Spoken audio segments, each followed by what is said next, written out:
നമസ്കാരം. എല്ലാ മാന്യ പ്രേക്ഷകർക്കും മരിയ വിഷനിലേക്ക് സ്വാഗതം. മരിയ വാർത്തകൾ. മുനമ്പം വഖഫ് ബോർഡിൻ്റെ അന്യായമായ ഇടപെടൽ മൂലം കുടിയിറക്ക് ഭീഷണി നേരിടുന്ന മുനമ്പത്തെ ജനങ്ങൾ നടത്തുന്ന നിരാഹാര സമര പന്തലിലേക്ക് ഐക്യദാർഢ്യം പ്രഖ്യാപിച്ചുകൊണ്ട് എറണാകുളം അങ്കമാലി അതിരൂപത അൽമായ മുന്നേറ്റം പ്രവർത്തകർ ഇന്ന് എത്തുകയുണ്ടായി. അതിൻ്റെ കാഴ്ചകളിലേക്ക്.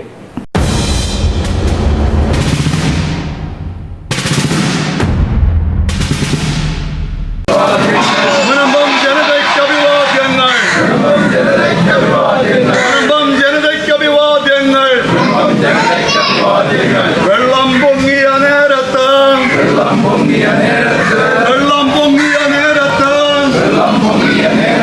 ഞങ്ങളുടെ ജീവൻ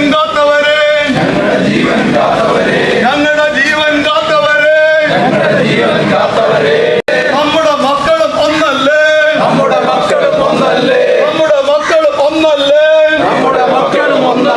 ഞങ്ങളുടെ ജീവൻ കാത്തവരെ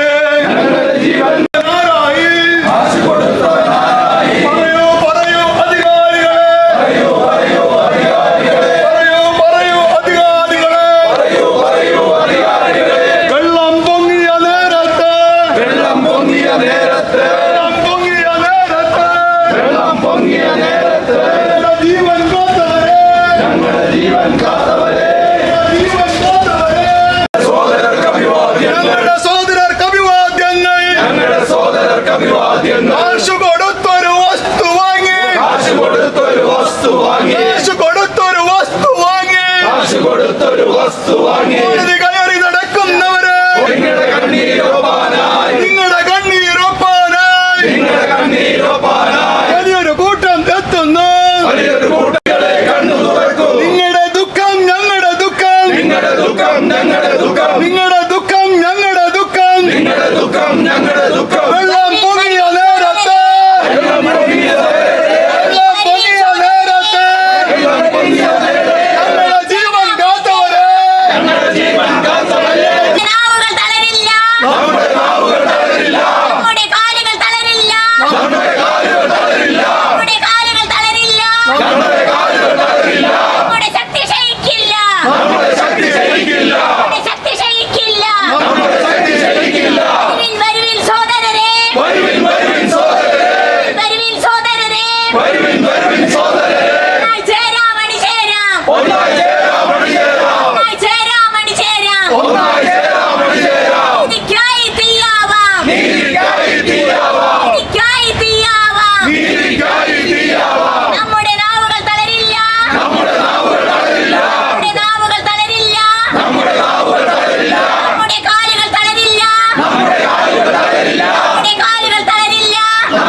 ഏറെ സ്നേഹത്തോടെ ഭൂസംരക്ഷണ സമിതിയുടെ പേരിൽ സ്വാഗതം ചെയ്യുന്നു. സംസാരിക്കുന്നതിനായി എറണാകുളം അങ്കമാലി അതിരൂപത അൽമായ മുന്നേറ്റത്തിന്റെ കൺവീനർ ശ്രീ ഷൈജു ആന്റണിയെ സ്നേഹപൂർവ്വം ക്ഷണിക്കുന്നു. സ്നേഹം നിറഞ്ഞ സഹോദരങ്ങളെ, മുനമ്പം എന്ന പേര് ഇന്ന് കേരളമല്ല ഇന്ത്യ മുഴുവനും വിവിധ ചർച്ചകളിൽ പരാമർശിക്കപ്പെടുന്ന ഒരു പേരായി മാറുകയാണ്. അങ്ങനെ ഇന്ത്യ മുഴുവൻ പരാമർശിക്കപ്പെടുന്ന ഒരു പേരായി മാറാൻ ഉള്ള കാരണം ഈ മുനമ്പത്തെ സാധാരണക്കാരായ ജനങ്ങളുടെ ആത്മവിശ്വാസത്തിൻ്റെ മൂർധന്യാവസ്ഥ കൊണ്ടാണ് ഇന്ന് ഇന്ത്യ മുഴുവൻ മുനമ്പം എന്ന വിഷയം സംസാരിക്കുന്നത്. നിങ്ങളുടെ ആത്മവിശ്വാസത്തിന്റെ മുമ്പിൽ, നിങ്ങളുടെ നിശ്ചയദാർഢ്യത്തിന്റെ മുമ്പിൽ ഏതധികാരികളും ആരും തന്നെ തകർന്നടിച്ച് നിലംപരിശാകും എന്ന കാര്യത്തിൽ യാതൊരു സംശയവും വേണ്ട. നിങ്ങൾക്ക് വേണ്ട. ഒരധികാരികൾക്കും നിങ്ങളുടെ നിശ്ചയദാർഢ്യത്തിന്റെ മുമ്പിൽ പിടിച്ചു നിൽക്കാനാവില്ല.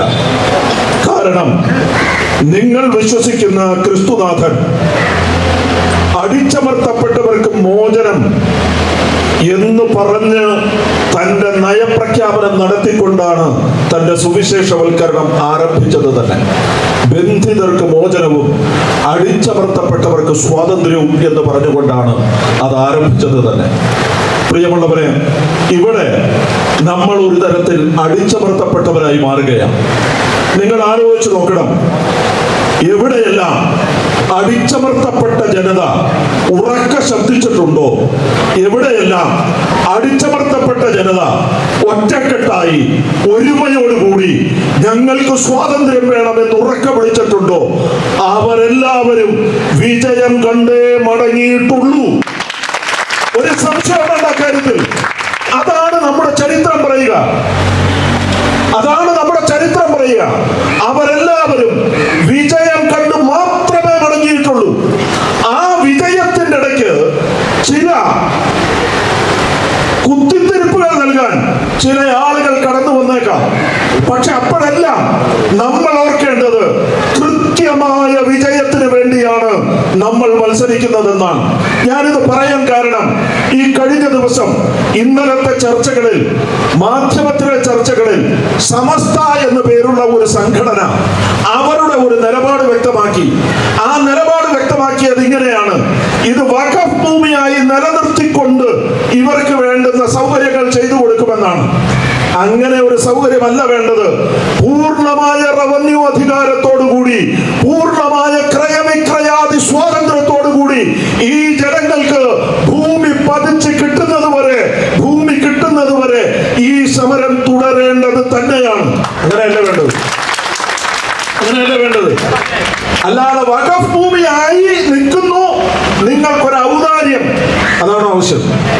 ഔദാര്യം വേണ്ട, ഇത് നമ്മുടെ അവകാശമാണ്. ആ അവകാശം നേടിയെടുക്കലാണ് നമ്മുടെ ലക്ഷ്യം. ആ അവകാശത്തിലല്ലാതെ മറ്റൊന്നിനും ഒരു കാരണവശാലും വിട്ടുകൊടുക്കില്ല. ഞങ്ങൾ അൽമായ മുന്നേറ്റക്കാർ എറണാകുളം അങ്കമാലി അതിരൂപതയിലെ 300ഓളം ഇടവകകളിൽ നിന്ന് അതിന്റെ മുൻനിരയിൽ നിൽക്കുന്ന പ്രതിനിധികൾ മാത്രമാണ് ഇന്ന് വന്നത്. 300ഓളം ഇടവകകളിൽ സാന്നിധ്യമുള്ള വിശ്വാസികളുടെ മാത്രം ഒരു സംഘടനയാണ് അൽമായ മുന്നേറ്റം എന്ന് പറയുന്ന പ്രസ്ഥാനം. ആ അൽമായ മുന്നേറ്റത്തിൽ നിന്നാണ് പ്രതിനിധികൾ മാത്രം ദൂരങ്ങളിൽ നിന്ന്, അങ്കമാലിയിൽ നിന്ന്, അങ്ങ് കൊരട്ടിയിൽ നിന്ന്, ഇപ്പുറത്ത് ചേർത്തലയിൽ നിന്ന്, വൈക്കത്ത് നിന്നൊക്കെ യാത്ര ചെയ്തു വന്ന ആളുകളുണ്ട്. ഇത്രയും ദൂരം യാത്ര ചെയ്തു വന്നത് നിങ്ങൾക്ക് ഐക്യദാർഢ്യം പ്രഖ്യാപിക്കുന്നതിന് വേണ്ടിയാണ്. ഞങ്ങളുടെ സമരത്തിൽ എല്ലാ സമരവേളകളിലും ഞങ്ങൾ ഉയർത്തുന്ന ഒരു മുദ്രാവാക്യമുണ്ട്. അതിങ്ങനെയാണ്: ഞങ്ങൾ ഒറ്റയ്ക്കല്ല. ഞങ്ങൾ ഒരൊറ്റ കാര്യം പറഞ്ഞാൽ മതി. എവിടെ ചെന്നാലും ഞങ്ങൾ പറയും, ഞങ്ങൾ ഒറ്റയ്ക്കല്ല, ഒറ്റക്കെട്ടാണ്. പ്രിയമുള്ളവരെ, ഞങ്ങൾ നിങ്ങളോട് പറയുകയാണ്, നിങ്ങൾ ഒറ്റയ്ക്കല്ല, നമ്മൾ ഒറ്റക്കെട്ടാണ്. നിങ്ങൾ ഒറ്റയ്ക്കല്ല, നമ്മൾ ഒറ്റക്കെട്ടാണ്. കാരണം ഇന്ന് ലോകമെമ്പാടും ക്രിസ്ത്യാനികൾ പീഡിപ്പിക്കപ്പെടുകയാണ്. കേരളത്തിന് പുറത്ത്, ഇന്ത്യയിലെപ്പോഴും ക്രിസ്ത്യാനികൾ പീഡിപ്പിക്കപ്പെടുകയാണ്. നമ്മൾ ക്രിസ്ത്യാനികൾ എന്ന് പറയുന്ന സമുദായം ഒരുമിച്ച് നിൽക്കേണ്ട ഒരു കാലഘട്ടമാണ്. ആ സമുദായത്തിനകത്തിൽ എത്തിയെന്ന് സീറോ മലബാർ എന്ന മലങ്കര എന്ന് പറഞ്ഞ് ഭിന്നിച്ചു പോകേണ്ട കാലമല്ല ഇത്. നമ്മളെല്ലാവരും ഒറ്റക്കെട്ടാണ്, നമ്മളെല്ലാവരും ഒരേ ക്രിസ്തുനാഥനിൽ വിശ്വസിക്കുന്നവരാണ് എന്ന പൂർണ്ണമായ ബോധ്യത്തിൽ നിൽക്കേണ്ട കാലമാണിത്. ഒറ്റക്കെട്ടായി ഒരുമയോടെ നമ്മളെല്ലാവരും ഒരുമിച്ച് നിൽക്കുകയാണെങ്കിൽ ക്രിസ്ത്യാനി എന്നോ മുസ്ലിം എന്നോ ഹിന്ദു എന്നോ വ്യത്യാസമില്ലാതെ നീതിക്ക് വേണ്ടിയുള്ള പോരാട്ടത്തിൽ സകലരെയും ഒരേ കൊടിക്കീഴിൽ അണിനിരത്താൻ കെൽപ്പുള്ളവരാണ് നമ്മൾ. അങ്ങനെയാണ് ഇതിനു മുമ്പെല്ലാം സംഭവിച്ചിട്ടുള്ളത്. നിങ്ങൾ ഈ കാലഘട്ടത്തിൽ ഇവിടെ വെള്ളപ്പൊക്കമുണ്ടായപ്പോ നിങ്ങൾ ആരും ആ കിടക്കുന്നവന്റെ ജാതി നോക്കി രക്ഷിക്കാൻ ഇറങ്ങിയവരല്ല. ആണോ? അല്ല, കിടക്കുന്നവന്റെ ജാതി നോക്കി രക്ഷിക്കാൻ ഇറങ്ങിയവരല്ല. മറിച്ച് നമ്മൾ ഒരു മാനവ സ്നേഹത്തിന്റെ പുറത്ത്, തമ്പുരാൻ പഠിപ്പിച്ച സ്നേഹത്തിന്റെ പുറത്ത് മാത്രം ഇറങ്ങി തിരിച്ചവരാണ്. ആ സ്നേഹത്തിന്റെ പുറത്ത് ഇറങ്ങി ഇറങ്ങിത്തിരിക്കുമ്പോൾ നമ്മളുടെ മുമ്പിൽ ശക്തിയോടുകൂടി പലതും തെളിഞ്ഞു വരും എന്ന കാര്യത്തിൽ ഒരു സംശയവും വേണ്ട. അടിച്ചമർത്തപ്പെട്ട ജനതയെ മോചിപ്പിച്ച ഒരു കഥ ബൈബിളിലുണ്ട്. അത് ഇസ്രായേൽ ജനത്തെ മോചിപ്പിച്ച ഒരു കഥയാണ്. ആ ഇസ്രായേൽ ജനത്തെ മോചിപ്പിക്കാനായി മോശ ഇസ്രായേൽ ജനത്തെ മോചിപ്പിക്കാനായി ഒരു നേതാവായി തെരഞ്ഞെടുക്കപ്പെട്ട് രംഗത്തേക്ക് ഇറങ്ങി. നിങ്ങൾക്കറിയാം, ആ കഥയിൽ 3 പ്രധാനപ്പെട്ട ആളുകളുണ്ട്. ഒന്ന്, ഇസ്രായേൽ ജനത്തിന്റെ നേതാവായി നിന്നൊരു മോശയാണ്. 2, ഇസ്രായേൽ ജനതയാണ്. 3, അവരുടെ ശത്രുവായി നിന്ന ഫറവോയാണ്. ഇന്ന് ഫറവോയുടെ സ്ഥാനത്ത് മടിയെന്താ പറയും, ഫറവോയുടെ സ്ഥാനത്ത് ഒരു വഖഫുണ്ട്. ഫറവോയുടെ സ്ഥാനത്ത് ഒരു വഖഫുണ്ട്, ഇല്ലേ? മോശയുടെ സ്ഥാനത്ത് നമ്മുടെ ഈ ഇടവകയിലെ വികാരിയച്ഛനുണ്ട്. മനസ്സിലായോ?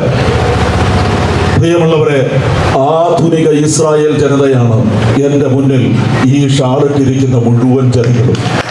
ആധുനിക ഇസ്രായേൽ ജനതയാണ്.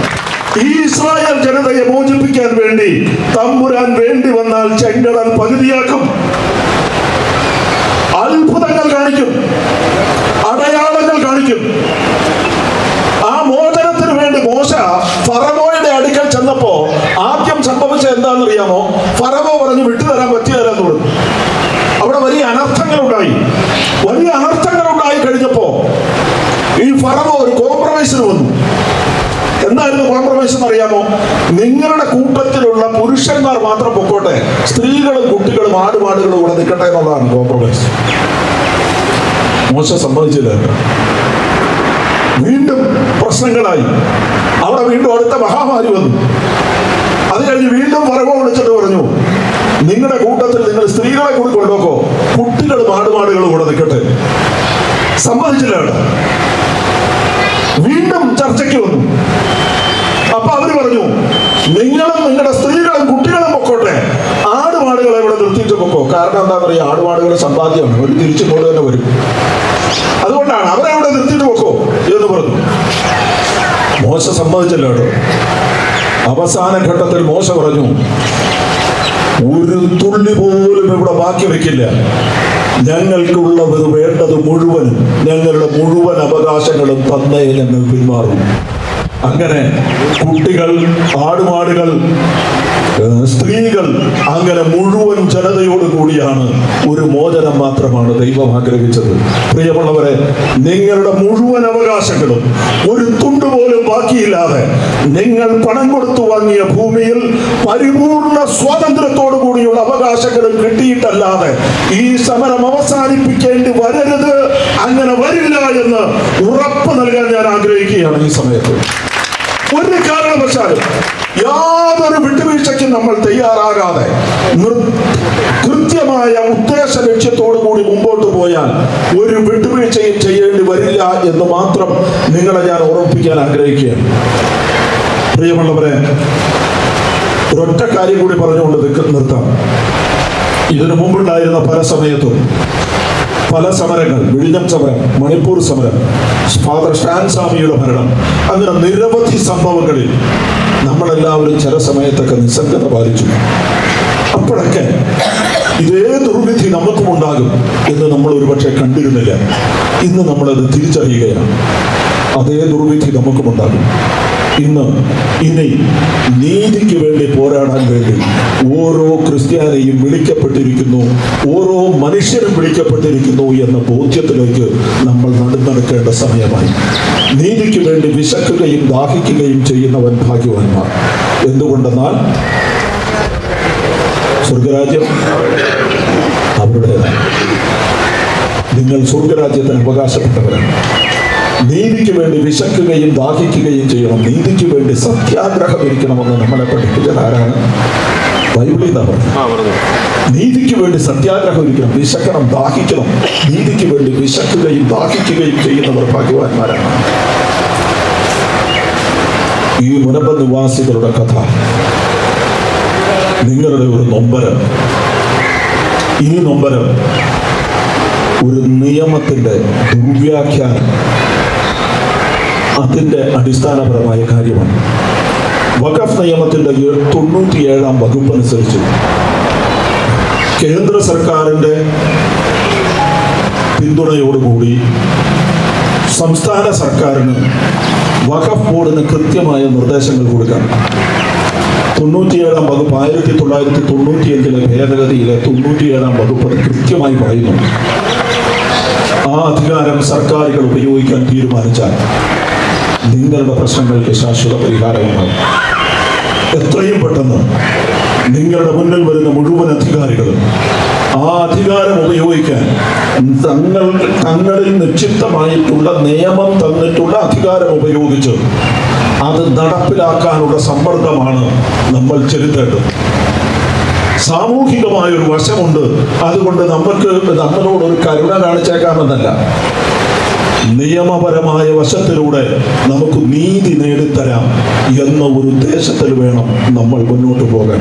അതുകൊണ്ട് യാതൊരു വിധത്തിലുള്ള വർഗീയ അജണ്ടകൾക്കോ മറ്റജണ്ടകൾക്കോ വശംവദരാകാതെ നമ്മുടെ ലക്ഷ്യം നീതി നേടുക എന്നൊരൊറ്റ ലക്ഷ്യം മാത്രമാണെന്ന ഉത്തമ ബോധ്യത്തിൽ നമുക്കിനിയുള്ള മുന്നോട്ടുള്ള ദിവസങ്ങളിൽ നിൽക്കണം.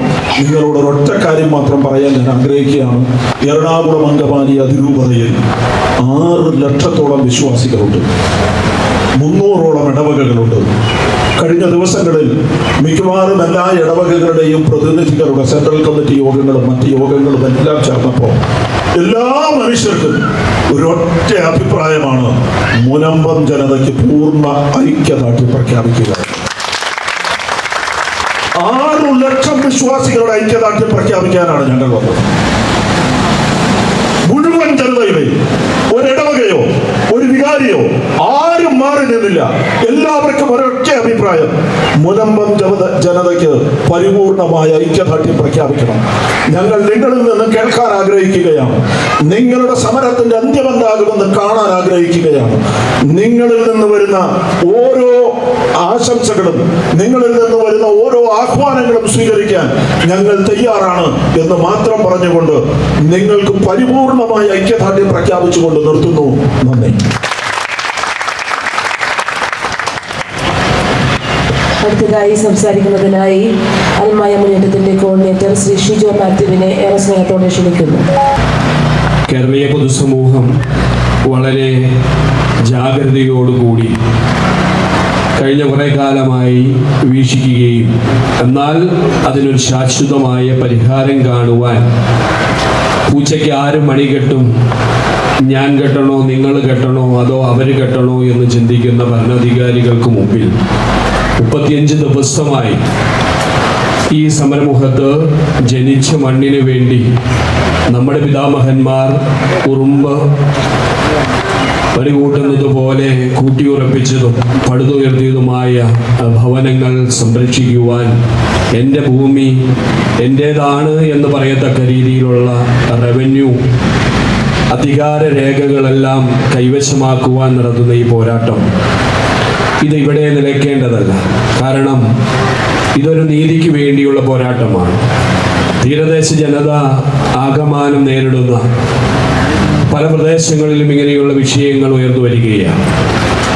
വഖഫിൻ്റെ പേരിൽ അതല്ലെങ്കിൽ ഒരു സമുദായം പ്രീണന നയത്തിൻ്റെ പേരിൽ ആ സമുദായത്തിൽ നിന്ന് തന്നെ പല പ്രഗത്ഭരായ മത നേതാക്കന്മാർ ഒരുമിച്ചിരുന്നു കൊണ്ട് ഈ പ്രശ്നത്തെ പരിഹരിക്കണം. ഈ പ്രശ്നം ഇങ്ങനെ നീട്ടിക്കൊണ്ടുപോകേണ്ടതല്ല. കേരളീയ പൊതുസമൂഹത്തിൻ്റെ വലുതായ മാനവ മൈത്രിയെ തകർക്കത്തക്ക രീതിയിൽ ഇതിനെ മുന്നോട്ട് പോകുവാൻ അനുവദിച്ചുകൂടാ എന്നൊക്കെ പറഞ്ഞപ്പോഴും നേരത്തെ ഷൈജു സാർ സൂചിപ്പിച്ചതുപോലെ വഖഫിൽ നിലനിർത്തിക്കൊണ്ട് തന്നെ നിങ്ങളുടെ അധികാരം സംരക്ഷിക്കാം എന്നൊരു വിഭാഗം.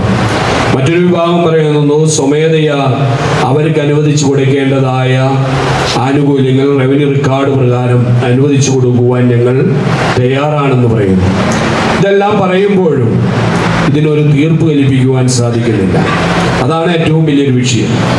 കാരണം നമ്മളുടെ ഇവിടെ ഈ സമരപന്തലിൽ കഴിഞ്ഞ 35 ദിവസവും അല്ലെങ്കിൽ അതിക്ക് മുമ്പ് ഈ വിഷയത്തിൻ്റെ വ്യാപ്തി വർദ്ധിപ്പിക്കുമ്പോഴൊക്കെ കേന്ദ്രം ഭരിക്കുന്നവരും സംസ്ഥാനം ഭരിക്കുന്നവരും പ്രതിപക്ഷത്തിരിക്കുന്നവരും മറുപക്ഷത്തിരിക്കുന്നവരും എല്ലാം കടന്നു വന്നെങ്കിലും ഇത് എങ്ങനെ പരിഹരിക്കാം? വളരെ സിമ്പിളായി പരിഹരിക്കാവുന്ന ഒരു വിഷയമാണ്. ഈ വിഷയം കാലാന്തരങ്ങളിലേക്ക് കടന്നു വരുമ്പോൾ ഈ വിഷയം ഇനിയും പല സ്ഥലങ്ങളിലും പല രീതിയിൽ പല ഭാവത്തിൽ പല രൂപത്തിലൊക്കെ ഈ വഖഫ് നിയമങ്ങളുടെ അധിനിവേശം കടന്നു വരികയാണ്. അപ്പോൾ ഇത് പരിഹരിക്കേണ്ടതല്ലേ? എല്ലാ വിഭാഗ ജനങ്ങളും പറയുന്നു ഇത് പരിഹരിക്കണം. എല്ലാ രാഷ്ട്രീയ നവോമണ്ഡലങ്ങളിൽ പ്രവർത്തിക്കുന്ന എല്ലാ ജനപ്രതിനിധികളും ഇവിടെ വന്നും അതല്ലെങ്കിൽ ദൃശ്യമാധ്യമങ്ങളിലൂടെയും അച്ചടി മാധ്യമങ്ങളുടെയും സോഷ്യൽ മീഡിയയിലൂടെയും എല്ലാം ആഹ്വാനം ചെയ്യുക. ഇത് പരിഹരിക്കേണ്ടതാണ്. എപ്പോൾ പരിഹരിക്കണം? അത് ഇപ്പോൾ പരിഹരിക്കണം എന്ന് പറയുന്ന നമ്മുടെ മുമ്പിലാണ് അവർക്ക് ഉത്തരമില്ലാത്തത്. എങ്ങനെ പരിഹരിക്കാമെന്ന് അവർക്കറിയാം. എങ്ങനെ പരിഹരിക്കേണ്ടതെന്ന് അവർക്ക് വ്യക്തമായ ദിശാബോധമുണ്ട്. അതിൻ്റെ നിയമത്തിൻ്റെതായ പിൻഫലങ്ങളുണ്ട്. വഖഫിൻ്റെ അകത്ത് തന്നെ പറഞ്ഞിട്ടുള്ള പല ഇത് വിൽപ്പന നടത്തിയെങ്കിൽ അത് വഖഫിൻ്റെതല്ല എന്ന് പറയുന്ന അതിൻ്റെതായ നിയമ സംവിധാനങ്ങളും എല്ലാം നിൽക്കുമ്പോൾ ഇത് പരിഹരിക്കപ്പെടാതെ പോകുന്നത് എന്തുകൊണ്ടാണ്? അവിടെയാണ് നമ്മൾ ഒന്നിച്ചു നിൽക്കേണ്ടത്. ഈ നാടിൻ്റെ നന്മയും ഈ നാടിൻ്റെ മൈത്രിയും എല്ലാം നിലനിർത്തിക്കൊണ്ട് തന്നെ നാനാജാത മധ്യസ്ഥർ എല്ലാവരും ഇതിന് അഫക്റ്റഡാണ്, നമ്മൾ മാത്രമല്ല. പക്ഷേ എല്ലാവരും ഒരുമിച്ചിരിക്കുമ്പോഴും ഇതിനൊരു തീർപ്പ് കൽപ്പിക്കുവാൻ സാധിക്കുന്നില്ല എന്നുള്ളത് കൊണ്ടാണ് ഈ സഭയുടെ നേതൃത്വത്തിൽ ഈ പള്ളിമുറ്റത്ത് ഇങ്ങനെ ഒരു നിരാഹാര സമരം ആരംഭിച്ചത്. ഇന്ന് 35 ദിവസം കഴിഞ്ഞിരിക്കുക. അപ്പോൾ പലപ്പോഴും പറയുന്നത് തെരഞ്ഞെടുപ്പ് കഴിയുമ്പോഴേക്കും ഇതിനൊരു ധാരണയുണ്ടാകും. എന്തിനു പോകുന്നു തെരഞ്ഞെടുപ്പിലേക്ക്? തെരഞ്ഞെടുപ്പ് ഇതുമായി എന്താണ് വിഷയം? പലപ്പോഴും പറയുന്നതാണ് തെരഞ്ഞെടുപ്പാണ്. കേരളത്തിൽ ഈ തെരഞ്ഞെടുപ്പിന് ശേഷം ഇതിന് പരിഹാരം കാണാം, ഇപ്പോഴത്തെ സമരത്തിന് അവസാനം കുറിപ്പിക്കാം എന്നൊക്കെ പറയുമ്പോൾ ഇനി തെരഞ്ഞെടുപ്പ് എന്ന് പറയുന്നത് 20-ാം തീയതിയാണ്, അവസാന ദിവസം. ഇനി അതിന് ശേഷം എന്താണെന്ന് നമുക്ക് കാണേണ്ടതുണ്ട്. അപ്പോൾ എറണാകുളം അങ്കമാലി അതിരൂപത എന്ന് പറയുന്നത് വരാപ്പുഴയും കോട്ടപ്പുറവുമായി ഏകദേശം അതിർത്തി പങ്കിടുന്ന ഒരു രൂപതയാണ്. നിങ്ങളുടെ വിഷയവും ഞങ്ങളുടെ വിഷയമായി കാണുന്ന ഒരു ജനതയാണ്. പലപ്പോഴും പല വിഷയങ്ങളിൽ ഞങ്ങളോടൊപ്പം സഞ്ചരിക്കുവാൻ നിങ്ങൾ തയ്യാറായിട്ടുണ്ട്. നിങ്ങളുടെ വിഷയവുമായി ബന്ധപ്പെട്ട് അത് ഞങ്ങളുടെ വിഷയമാണ് എന്നുള്ള രീതിയിൽ തന്നെയാണ് ഈ പറഞ്ഞ എറണാകുളം അങ്കമാലി അതിരൂപതയുടെ പള്ളിപ്പുറം തൊട്ട് ചേർത്തല, പള്ളിപ്പുറം, വൈക്കം ഭാഗത്തു നിന്നടക്കമുള്ള ഇവിടെ കൊരട്ടിയിൽ നിന്നടക്കമുള്ള എല്ലാ പ്രതിനിധികളും ഇന്നിവിടെ എത്തിച്ചേരണമെന്ന് തീരുമാനിക്കുകയും നിങ്ങൾക്ക് ഐക്യദാർഢ്യം പ്രഖ്യാപിക്കണമെന്ന ആ ജനതയുടെ അഭിലാഷത്തിന്റെ ഭാഗമായിട്ടാണ് ഇവിടെ വന്നിട്ടുള്ളത്. അപ്പോൾ ഈ സമരത്തിന്റെ ദിശ മാറ്റേണ്ടതുണ്ട് എങ്കിൽ ഈ സമരത്തിൽ ആൾബലം വർദ്ധിപ്പിച്ചുകൊണ്ട് വലിയ വലിയ പ്രക്ഷോഭങ്ങളിലേക്ക് കടന്നു പോകണമെങ്കിൽ ഉണ്ടെങ്കിൽ നമ്മളെല്ലാം ഇതിനകത്ത് അണിചേരും എന്നുള്ളത് അറിയിക്കുവാൻ വേണ്ടിയാണ് ഞങ്ങൾ എല്ലാവരും ഇവിടെ എത്തിയിട്ടുള്ളത്. പ്രിയമുള്ളവരെ, ഈ മണ്ണുമായിട്ട് എനിക്ക് വളരെ അടുത്ത ബന്ധമുണ്ട്. ഇവിടെ വന്നപ്പോഴാണ് ചേട്ടനെ ഞാൻ കാണുന്നത്. എനിക്ക് കൊല്ലങ്ങൾക്ക് മുമ്പ് ഈ ഇവിടെ എവിടെയോ എനിക്കൊരു സ്ഥലമുണ്ടായിരുന്നു. അന്ന് എനിക്ക് തോന്നുന്നു ചേട്ടൻ്റെ സ്ഥലമാണ് ഞങ്ങൾ വാങ്ങിച്ചതെന്ന് എനിക്ക് തോന്നുന്നത്. അന്നിവിടെ വരുമ്പോൾ വളരെ സ്നേഹത്തോടു കൂടി മീനുമൊക്കെ വാങ്ങിച്ച് ഇവിടുന്ന് പോകുന്ന ഏകദേശം ഒരു 10-15 വർഷങ്ങൾക്ക് മുമ്പ് അങ്ങനെ ഒരു അനുഭവമുണ്ട്. ഞാനിപ്പോൾ ആളെ ഇപ്പോഴാണ് എനിക്ക് കൃത്യമായിട്ട് ഐഡന്റിഫൈ ചെയ്യുന്നത്. അത് തന്നെയായിരുന്നു. ഈ ഇതിനോട് ചേർന്ന് അന്ന് വളരെ മനോഹരമായ ഈ നാട്, ഈ മനോഹരമായ ബീച്ച് സൈഡ് ഇതൊക്കെ കണ്ട് അങ്ങനെ വന്ന് കുറച്ചു നേരമൊക്കെ ഇരിക്കുമായിരുന്നു. അങ്ങനെ ഇരിക്കുമ്പോൾ ഏറ്റവും കൂടുതൽ അടുത്ത് പെരുമാറിയ ഒരു ജ്യേഷ്ഠ സഹോദരനാണ് ഇപ്പോൾ എൻ്റെ മുമ്പിലിരിക്കുന്നത്. അപ്പോൾ ഞാനും ഇതിൻ്റെ ഒരു ഭാഗം തന്നെയാണ്. അപ്പോൾ ഈ പ്രദേശത്തെ ജനങ്ങളെക്കാൾ അപ്പുറത്ത് ഇവിടെ ഇൻവെസ്റ്റ് ചെയ്തിട്ടുള്ളവരും ഇവിടെ വന്നു കൂടിയിട്ടുള്ളവരും ഇവിടെ വന്ന് ഈ പ്രകൃതി ഭംഗിയെ ആസ്വദിച്ചു പോയിട്ടുള്ളതും ഒക്കെയായിട്ടുള്ള എല്ലാവരെയും ബാധിക്കുന്ന ഈ വിഷയം എന്ന് പറയുന്നത് നമ്മൾ നെഞ്ചിലേറ്റേണ്ടത് ഒരു വിഷയമാണ്.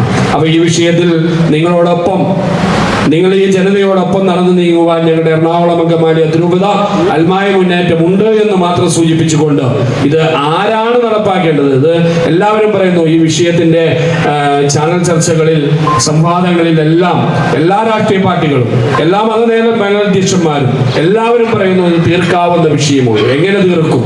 ആര് തീർക്കും? അതിനും അവർ കൃത്യമായ ഉത്തരങ്ങൾ പറയുന്നു. കേന്ദ്ര ഗവൺമെന്റിന്റെ കൃത്യമായ ഇടപെടൽ ഉണ്ട് എങ്കിൽ സംസ്ഥാന ഗവൺമെന്റിന് ഇതെങ്ങനെ തീർപ്പാക്കാൻ അതിന് അതിനുള്ള അധികാരമുണ്ട്, അതിനുള്ള ഭരണഘടന ഭേദഗതി കൃത്യമായിട്ടുണ്ട് എന്ന് പറയുമ്പോൾ കേന്ദ്ര ഗവൺമെന്റ് ഇതിന് വന്ന് പല നേതാക്കന്മാരും ഇവിടെ ഐക്യദാർഢ്യം പ്രഖ്യാപിക്കുമ്പോൾ അവരതിന് നേതൃത്വം കൊടുക്കണം. അതുപോലെ തന്നെ കൃത്യമായിട്ട് സംസ്ഥാന ഗവൺമെന്റിന്റെ ഈ പറഞ്ഞ അധികാരം ഉപയോഗിച്ച് വഖഫിന്റെ വോട്ട് ബാങ്ക് മാത്രമല്ല ലക്ഷ്യം വെക്കേണ്ടത്, അതാണ് നമുക്ക് എടുത്തു പറയേണ്ടത്. പല സമുദായങ്ങളെയും പ്രീണിപ്പിക്കുന്നതിന്റെ നയങ്ങളുടെ ഭാഗമായി പല വോട്ട് ബാങ്ക് നയങ്ങളാണ് രാഷ്ട്രീയ പാർട്ടികൾ പുലർത്തിപ്പോരുന്നത് എന്നുള്ളതാണ് ഈ വിഷയം തീർക്കാതെ പോകുന്നത്. അപ്പൊ പൂച്ചയ്ക്ക് ആരും മണികെട്ടും എന്നുള്ളതല്ല, ആ മണികെട്ടേണ്ടത് ഭരിക്കുന്ന ഗവൺമെന്റ് ആണ്, അതിന് നേതൃത്വം കൊടുക്കുന്ന സംസ്ഥാന ഗവൺമെന്റ് ആണ്. ആ സംസ്ഥാന ഗവൺമെന്റിനെ സമ്മർദ്ദം ചെലുത്തേണ്ടത് പ്രതിപക്ഷത്തിന്റെ ധർമ്മമാണ്.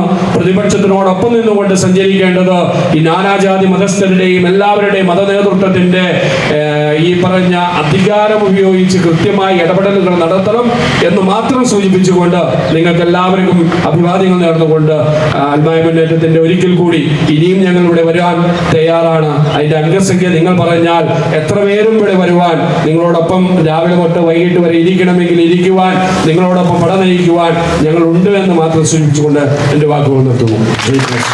ഒരു കാര്യം മാത്രം നമ്മുടെ കൂടെ വന്നവരും കൂടി അറിയാൻ വേണ്ടിയിട്ടാണ്. Section 97 of Waqf act 1995.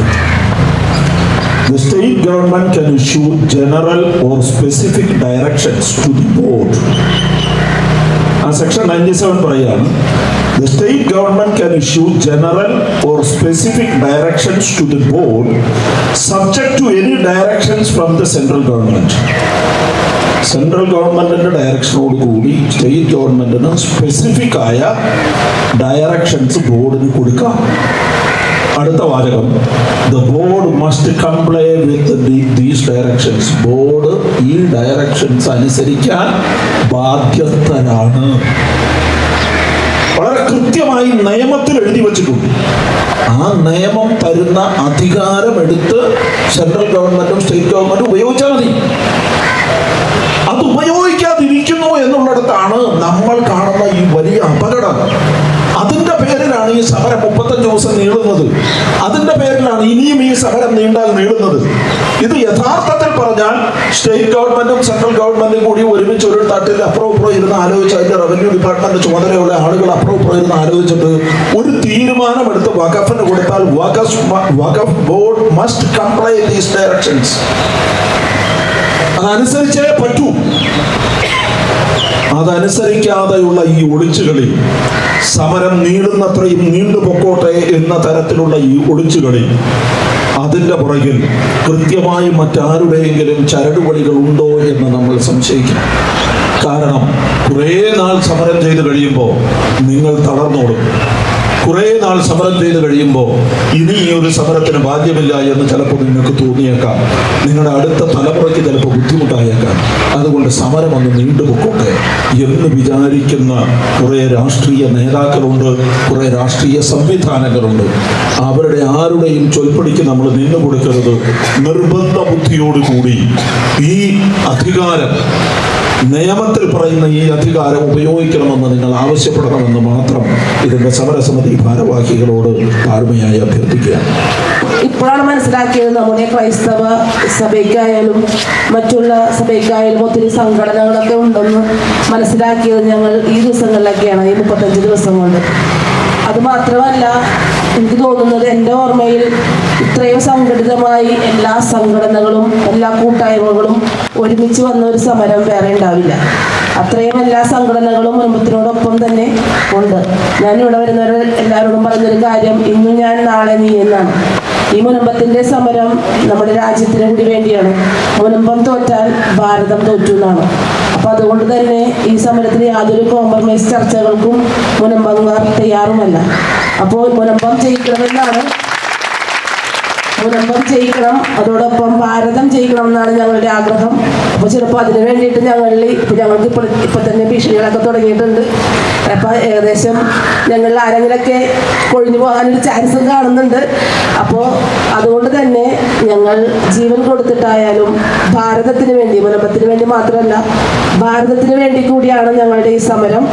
ഇനി വരുന്ന തലമുറയ്ക്ക് നന്നായി സമാധാനത്തോടെ അവരുടെ അപ്പനായാലും അമ്മയായാലും സമ്പാദിച്ച ഭൂമിയിൽ സമാധാനത്തോടെ കിടന്ന് ഉറങ്ങാൻ വേണ്ടിയിട്ട് കൂടിയുള്ള ഒരു സമരമായിരിക്കും മുനമ്പത്തിൻ്റെ സമരം. അത് ഭാരതത്തിന് വേണ്ടിയിട്ടായിരിക്കും. അതിന് നിങ്ങൾ തരുന്ന ഓരോ സംഘടനയും ഞങ്ങൾക്ക് തരുന്ന സപ്പോർട്ടിന്, പ്രത്യേകിച്ച് എറണാകുളം അങ്കമാലി അതിരൂപതാൽമായ മുന്നേറ്റം ഇന്ന് വന്ന് ഞങ്ങൾക്ക് ഐക്യദാർഢ്യം പ്രഖ്യാപിച്ചതിന് ഏറെ സ്നേഹത്തോടെ ഭൂസംരക്ഷണ സമിതിയുടെ പേരിൽ നന്ദി പറഞ്ഞുകൊള്ളുന്നു. പിന്നെ നമ്മുടെ ഷായി ചേട്ടൻ മൂവാറ്റുപുഴയിൽ നിന്നാണ് വന്നത്. ചേട്ടൻ ഏകദേശം ഒരു 6-7 കിലോമീറ്റർ നടന്ന്, ഇത് വക്കഫിന്റെ ബോഡിയാണോ ചേട്ടാ? അതെ, വക്കഫിനെ തല്ലിക്കൊന്ന് തോളത്തിട്ട് ചേട്ടനെ ഇവിടെ കൊണ്ടുവന്ന് ഏകദേശം ഒരു 4 മണിക്കൂറോളം ചേട്ടനിവിടെ മുട്ടുകുത്തി നിന്ന് ഞങ്ങൾ പറഞ്ഞു ചേട്ടാ എഴുന്നേക്കെന്ന് പറഞ്ഞിട്ട് ചേട്ടൻ എഴുന്നേക്കുന്നുണ്ടായിരുന്നില്ല. ഞങ്ങൾക്ക് കാണുമ്പോൾ ഒരു ബുദ്ധിമുട്ടായിരുന്നു. അത്ര നേരം ചേട്ടൻ മുട്ടുകുത്തി നിന്ന് ഞങ്ങളുടെ കൂടെ ഉണ്ട് എന്ന് ഒരു ബോധ്യം നൽകിയതിന് നിങ്ങളെപ്പോലുള്ളവർ വരുമ്പോൾ ഞങ്ങളുടെ ഊർജം ഒന്നുകൂടി കൂടുകയാണ്. ഞങ്ങളൊന്നും തളർന്നു പോകുന്നില്ല. അപ്പോൾ ചേട്ടന് ഏറ്റവും സ്നേഹത്തോടെ ഭൂസംരക്ഷണ സമിതിയുടെ പേരിൽ നന്ദി പറഞ്ഞോളൂ.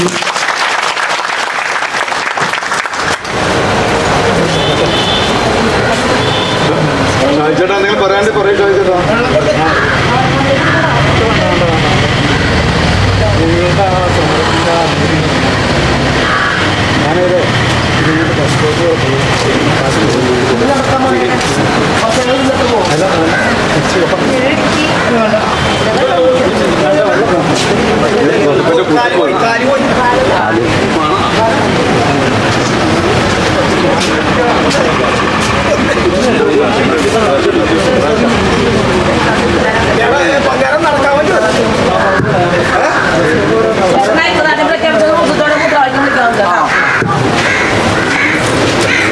മൈക്കൊന്നും കൊടുത്തിരുന്നു.